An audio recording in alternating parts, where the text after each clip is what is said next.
Are you ready to travel with your baby, but you're just not sure how you're going to handle sleep? Then this video is for you.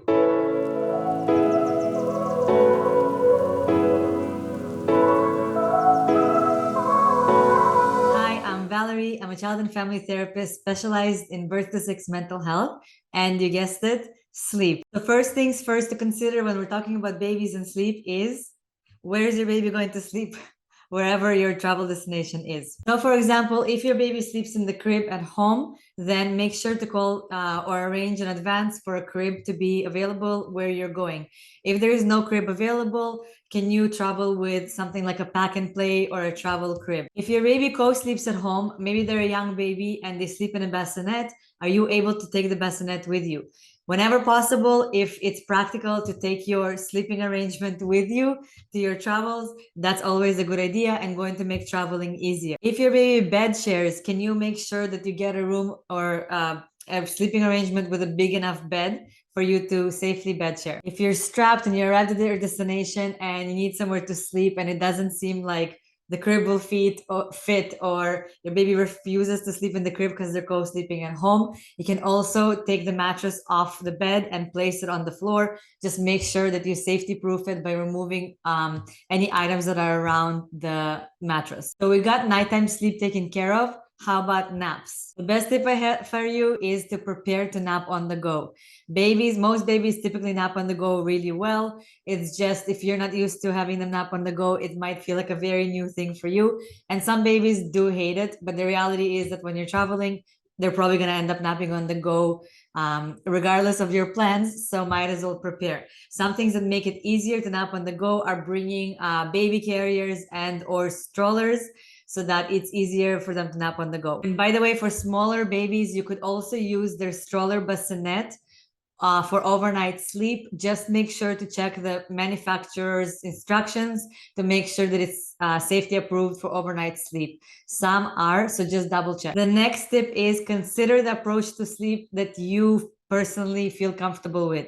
So for example, if you're going to enjoy your vacation more by continuing to follow your routines and schedule from home, then absolutely plan to do that on your vacation and plan your activities around your schedule and routines from home.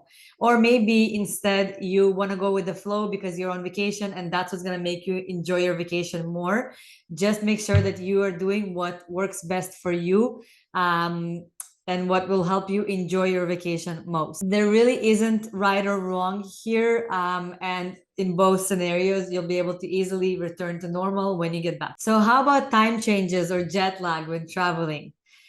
So consider this. You need to know that it takes about a day per hour difference to adjust to jet lag. So for example, if the time difference is 2 hours away, it will take about a couple days to adjust to the new time. But of course, there are always individual differences. This is just a rough general guideline. You can make the transition with the time change easier by, and this is going to be completely surprising, but keeping very hydrated for yourself and for your older baby, just making sure to drink lots of water. It can help adjust to jet lag. The second piece that you can do to help with time changes is adjusting schedules in advance so that you don't need to spend your vacation time adjusting to the time differences. So, for example, the week before your vacation, you can start gradually moving the time closer to what it will be in your destination. So, for example, if the morning time is earlier in your destination, what you would do is wake up yourself and your baby 15 minutes earlier every day until you get to the time of your destination.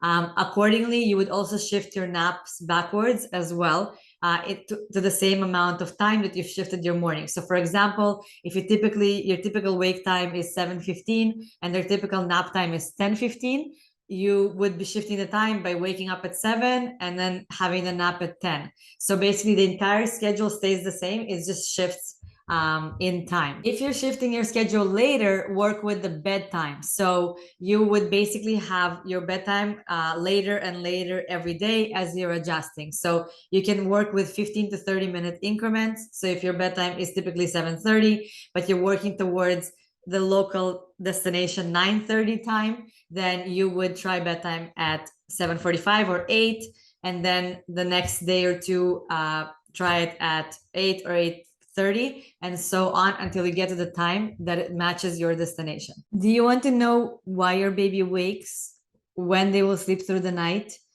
or how to get sleep without cry out of any kind?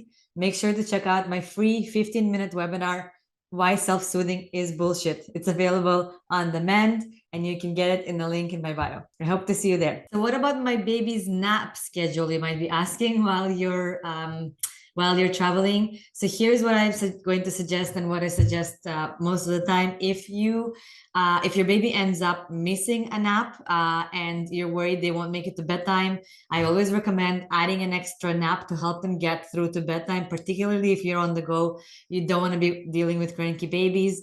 Offer them bedtime around the same time. If they don't feel, if they're not falling asleep right away within about 15 minutes, then take a break and try again later. But always go for an extra nap over skipping the nap altogether and having a super cranky, overtired baby in the evening, because that's just going to make bedtime and overnight more difficult. If your bedtime ends up getting pushed or be different because of missed naps, or because you were on the go, or maybe you were doing something exciting overnight, get baby down to sleep as soon as you can. And then the next morning, get back to your routine as much as possible. Know that things might be off a little bit, and that's okay. You're traveling, and what's important is just enjoying your travels. Another tip when it comes specifically to your toddler's sleep is, for example, you might be thinking, if maybe they're not sleeping in the crib at home, but you're thinking, okay, when we travel, they might need to sleep in the crib. I would highly recommend preparing for them not to necessarily sleep in a crib, because it's just not realistic if they've never slept in a crib at home. Prepare for them to have a similar arrangement as you have at home, and what you need to do to prepare for that type of arrangement.